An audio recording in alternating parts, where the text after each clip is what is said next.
Action. Hi, I'm Dora, and today I'm going to be going over a Let's Practice question from Topic 14, Video E, Stoichiometry Problems. Consider the reaction of butane, C4H10, with oxygen to produce carbon monoxide and water. If I want to produce 140 grams of carbon monoxide and the reaction runs to 75% yield, how many grams of butane and oxygen do I need to start with? By reading this problem, we can tell that it's actually a backward stoichiometry problem. And by reading this problem, we can also tell that butane reacts with oxygen to make carbon monoxide, which is CO, and water, which is H2O. In order to start solving the equation, first we need to balance the chemical equation. As given in the question, butane, C4H10, reacted with oxygen. As we have learned, oxygen is a diatomic molecule, so on its own, it would be O2, not just O. The products, carbon monoxide and H2O. To start balancing, we want a balanced number of coefficients on each side. Putting a 2 in front of butane would give 20 hydrogens and 8 carbons. In order to have the same amount of hydrogens and carbons on the opposite side, you would put 8 in front of the carbon monoxide and 10 in front of the H2O. Therefore, you have 18 oxygens. In order to have 18 oxygens on the reactant side, you put a 9 in front of the diatomic oxygen. To start solving the problem, first we have to find a theoretical yield. As given in the question, we found that we have 140 grams of carbon monoxide left over in the reaction. With the 75% yield, we want to find out the amount lost in the reaction. So you would do 100 over 75. Normally we would do 75 over 100 because we would be looking for the amount lost, but this time we want to find out the amount started off with in the product, in the reaction side. So you do 140 times 100 over 75, which gives you 186.7 grams of carbon monoxide. That's the theoretical yield.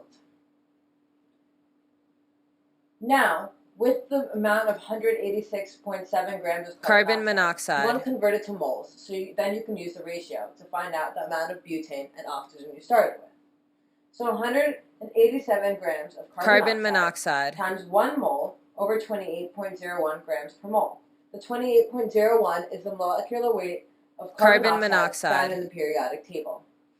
With that, you then cross out the grams, which gives you 6.68 moles of carbon monoxide.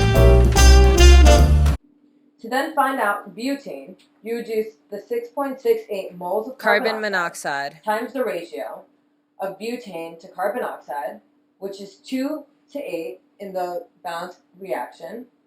So therefore you would do 2 over 8, which gives you 1.67 moles of butane.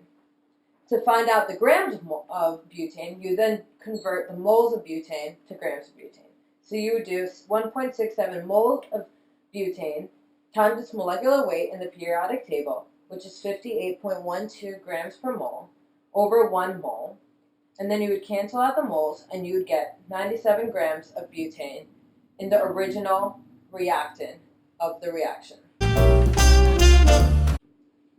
Then to find out oxygen, you do 6.68 moles of carbon monoxide, the same that we used in the butane, times the ratio of oxygen to carbon monoxide, which is 9 to 8.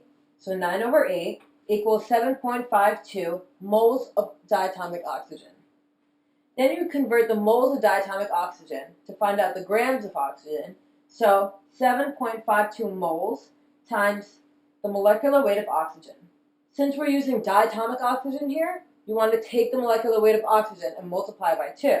So therefore you get 32 grams per mole over 1 mole. And then you cancel out the moles, and you get 240 grams of diatomic oxygen.